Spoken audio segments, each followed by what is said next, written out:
जोहार दोस्तों, आप सभी का नाग पूर्णिमा फाउंडेशन में स्वागत है।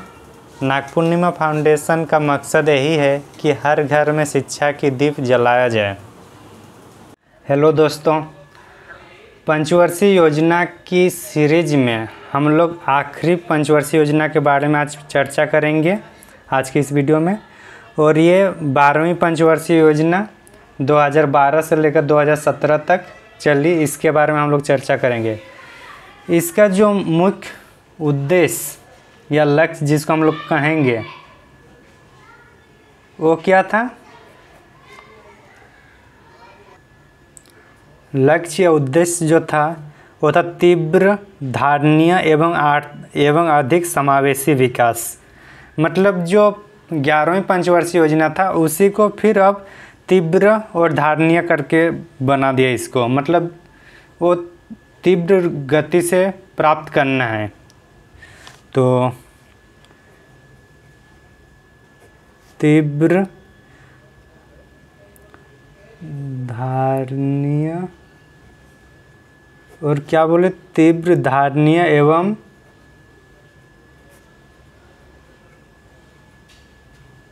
अधिक समावेशी विकास।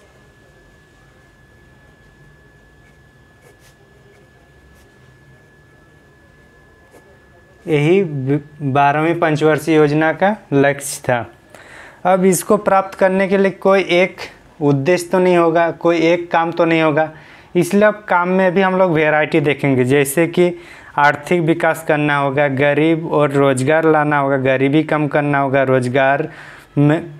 रोजगार के सृजन में वृद्धि करनी होगी, शिक्षा में ध्यान दिया जाना होगा, स्वास्थ्य क्षेत्र में ध्यान देने की आवश्यकता होगी, ग्रामीण अवसंरचना में, पर्यावरण और धारणीयता में और सेवा क्षेत्र में। तो इस तरह से सबके बारे में आप तीव्र रूप से विकास करने के लिए मल्टी डायमेंशनल पर्पस रखा गया है।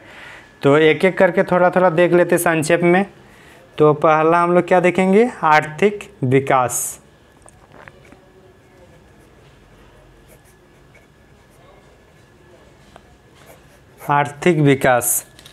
आर्थिक विकास में हम लोग जो जीडीपी में जो रखे थे, जीडीपी का जो टारगेट हम लोग रखे थे 8% की वृद्धि, जबकि वहीं जो कृषि क्षेत्र में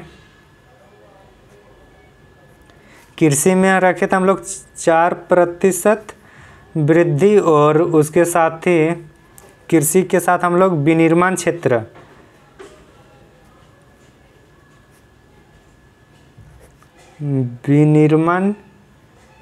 क्षेत्र में 10% की वृद्धि, ये सब आर्थिक विकास में रखे थे। गरीबी और कल्याण के क्षेत्र में क्या रखें उसको भी देख लेते हैं। गरीबी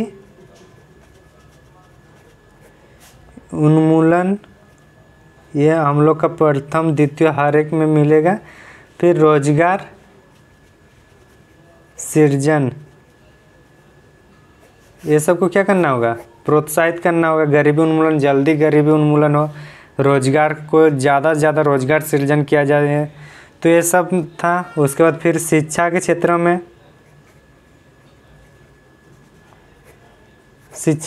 में क्या था? शिक्षा में था कि मतलब जो पंजीकरण होता है विद्यालयों में, पंजीकरण, उसमें लैंगिक और सामाजिक कमी को कम करना है। मतलब लैंगिक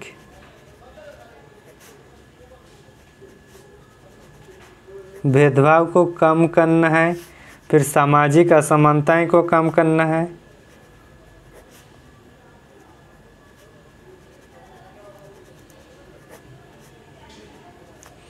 और क्या करना होगा? शिक्षा की गुणवत्ता में वृद्धि करनी होगी। गुणवत्ता में वृद्धि, ये सब शिक्षा में काम करना इसका प्रावधान था। फिर स्वास्थ्य के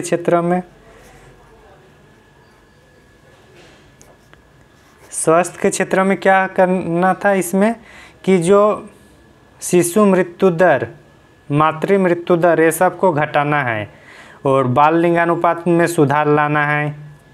तो क्या करना है इसमें? नवजात शिशु मृत्यु दर को कम करना है। नवजात शिशु मृत्यु दर में कमी, मातृ मृत्यु दर में भी कमी लाना है। फिर बाल लिंगानुपात जो है उसको सुधार करना है। दिख रहे हैं ना?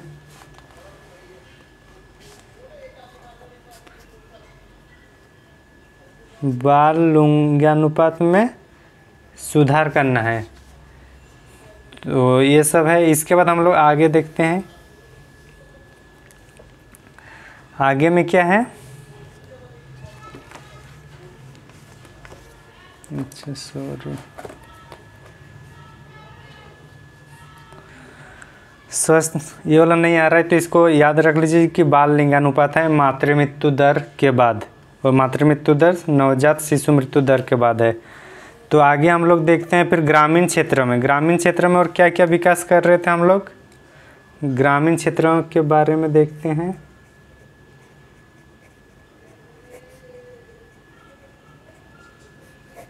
ग्रामीण क्षेत्र में हम लोग क्या कर रहे हैं, जो सड़क होगी उसको पक्की सड़क बनाना है। तो क्या कहेंगे कि सभी गांवों को 12मासी सड़कों से जोड़ना, सभी गांवों को 12मासी सड़कों से जोड़ना है। और क्या करना होगा, जो मतलब वहाँ पे जो सिंचाई, बिजली, ये सब ग्रामीण क्षेत्र में लाना है। साथ ही साथ पूर्वी तथा पश्चिमी डेडिकेटेड फ्रेट कॉरिडोर को पूरा करना है। पूर्वी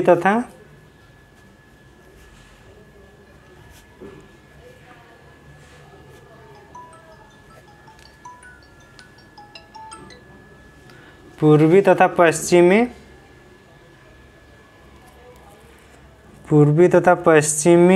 क्या है, डेडिकेटेड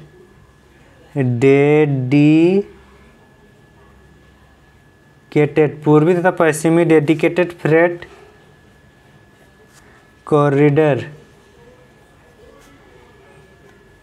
कॉरिडोर को क्या करना होगा, पूरा करना होगा। तभी तो निर्यात बढ़ेगा, परिवहन लागत की जो आती है, परिवहन लागत कम होगा, तो ये सबको भी देखना होगा। फिर निर्मल ग्राम का दर्जा मिले तो इसके लिए क्या करना होगा, पेयजल सुविधाएं करनी होगी।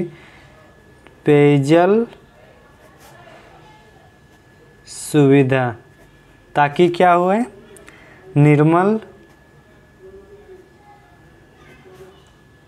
ग्राम का दर्जा मिल जाए, निर्मल ग्राम का दर्जा मिले। ये सब किस में करने, ग्रामीण क्षेत्र में। पर्यावरण क्षेत्र में भी करना होगा, क्योंकि धारणीय बोल रहे मतलब ये क्या है कि सतत रूप से चलाना होगा। तो इसलिए हम लोग क्या, पर्यावरण में भी ध्यान देंगे।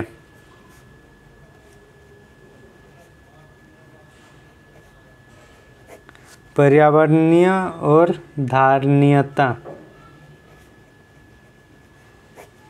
इसमें क्या करना है, फिर नवीकरणीय ऊर्जा को हम लोग प्रोत्साहित करेंगे।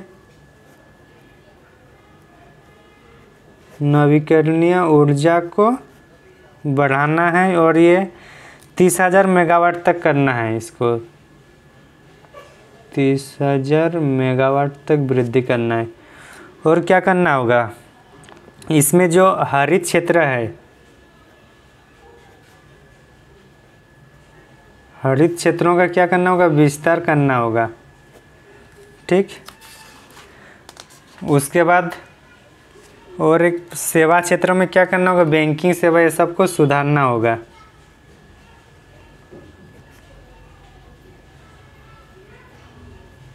सेवा क्षेत्र में क्या करना है, वित्तीय समावेशन को बढ़ाना होगा। डायरेक्ट बेनिफिट ट्रांसफ़र को प्रोत्साहित करना होगा।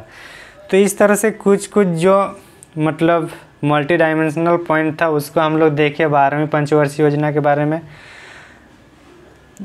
अब हम लोग जो सीरीज चला टोटल 5 वीडियोज है, 5 वीडियोज में 1 से लेकर 12वीं पंचवर्षीय योजना है। साथ ही साथ 3 बार योजना अवकाश था, उसको भी हम लोग लिखे।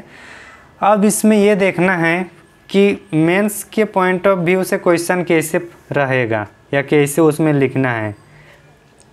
तो क्वेश्चन अगर मेंस में देखा जाए तो मेंस में क्वेश्चन ये रह सकता है जैसे कि किसी भी देश या राष्ट्र के विकास के लिए आर्थिक नियोजन या योजना का होना अनिवार्य है। इस संदर्भ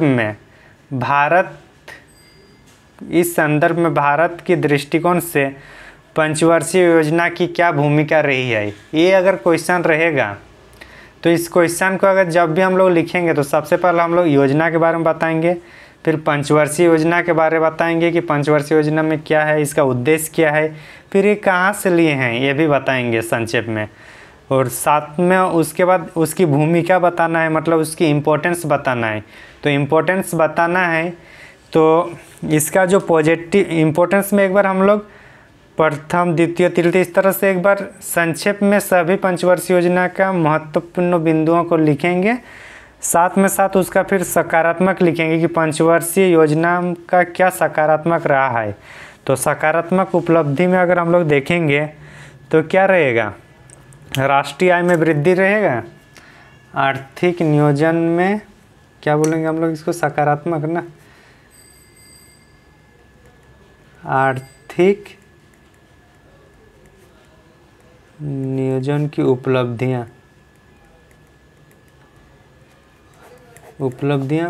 पॉजिटिव वाला लिखना है। ठीक, पॉजिटिव वाला में क्या होगा, राष्ट्रीय आय में वृद्धि, राष्ट्रीय आय में वृद्धि हुआ ना, कहाँ मतलब फर्स्ट 5 ईयर प्लान में 4.6 था, 12वें तक आते आते हम लोग कहाँ चले गए 8.0 तक। तो इस तरह से क्या हुआ, राष्ट्रीय आय में वृद्धि। दूसरा हम लोग प्रति व्यक्ति आय में वृद्धि किए, प्रति व्यक्ति आय में वृद्धि हुआ। तीसरा हम लोग क्या किए, पूंजी निर्माण की दर में वृद्धि किए।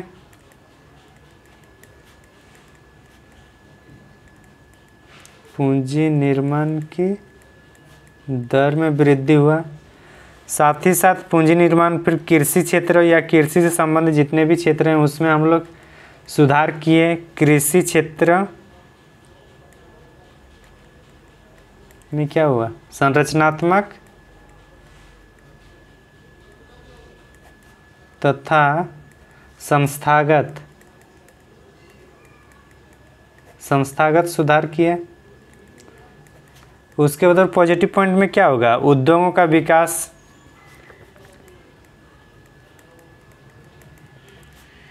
उद्योगों का विकास और प्रौद्योगिकी या विविधीकरण, मतलब सिर्फ स्टील उद्योग में ही नहीं बल्कि और भी जो उद्योग था उसमें भी हम लोग ध्यान दिए। विविधीकरण, उद्योगों का विविधीकरण। बुनियादी आर्थिक ढांचे का विकास इसी के तहत आ जाएगा। बुनियादी आर्थिक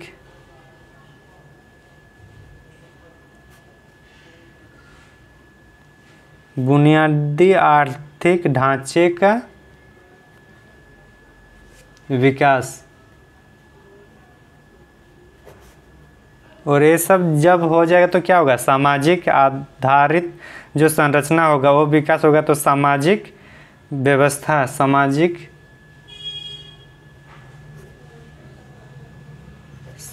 असमानता में कमी या सामाजिक असमानता, सामाजिक समानता में वृद्धि। तो ये सब क्या है, पॉजिटिव पॉइंट है, इसको भी लिखना है। साथ ही साथ संक्षेप में हम लोग नेगेटिव पॉइंट भी लिखेंगे कि इसका नेगेटिव नकारात्मक प्रभाव क्या पड़ा। नकारात्मक प्रभाव, तो नकारात्मक प्रभाव में सबसे पहले तो यही होगा कि इसमें दयनीय मतलब निर्धनता को ख़त्म नहीं कर पाए। कहाँ हम लोग प्रारंभिक चरण में हम लोग पढ़ रहे थे कि गरीबी हटाना है, लेकिन अंतिम जब आए उसमें भी हम लोग गरीबी को हटा ही रहे थे। तो इससे ये पता चला कि गरीबी हटाने या गरीबी उन्मूलन का जो योजना था वो पूरी तरह से सक्सेस नहीं हो पाया। तो ये हम लोग की मतलब एक खामियां रही है।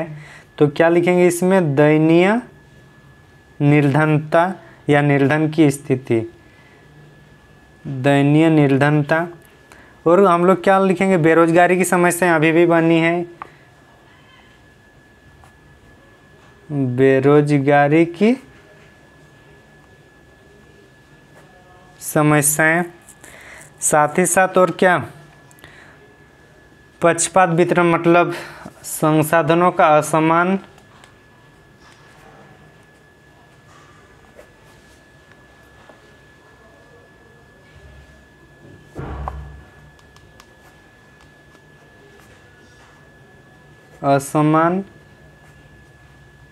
वितरण, संसाधनों का असमान वितरण। और मुद्रास्फीति लगातार बढ़ ही रहा है, मुद्रास्फीति लगातार बढ़ ही जा रहा है। सॉरी उस टाइम नीचे वाला दिख नहीं रहा था। तो जो नकारात्मक जो है, नकारात्मक क्या क्या होगा? दयनीय निर्धनता ये बनी रही, बेरोजगारी की समस्याएं अभी भी बनी रही, संसाधनों का असमान वितरण हुआ क्योंकि कहीं ज़्यादा, जैसे कि प्रथम पंचवर्षीय योजना में पंजाब, हरियाणा, पश्चिमी उत्तर प्रदेश या पूर्वी राजस्थान में ज़्यादा विकास हुआ, जबकि बाकी क्षेत्रों में विकास उस मात्रा में नहीं हो पाया। तो इस तरह से क्या होगा? संसाधनों का असमान वितरण एवं सामाजिक असमानता में वृद्धि हुई, मुद्रास्फीति दिन ब दिन बढ़ती गई। ये सब क्या होगा? नकारात्मक पहलू। फिर जब हम लोग निष्कर्ष लिखेंगे तो एक सकारात्मक निष्कर्ष बनाना होगा। तो इस तरह से हम लोग ये पूरे सीरीज में टोटल 5 वीडियोज़ बने हैं। 5 वीडियोज़ में आप लोग ज़रूर देखिएगा, क्योंकि पंचवर्षीय योजना चाहे वो पीटी में हो या मेंस में हो या कोई भी एग्ज़ाम हो, वनडे एग्ज़ाम हो या पीसीएस लेवल का या यूपीएससी का, सभी में ये क्वेश्चन पूछता है यही टॉपिक से। तो आशा करता हूँ आप लोग को समझने में आसानी हुई होगी। आज के इस वीडियो में इतना ही। हमारा प्रयास आपको कैसा लगा और इस प्रयास को लेकर आपका क्या सुझाव है, कमेंट सेक्शन में ज़रूर बताइएगा। हमें आपकी प्रतिक्रिया का तहे दिल से इंतज़ार रहता है। नमस्ते, जोहर, जय हिंद।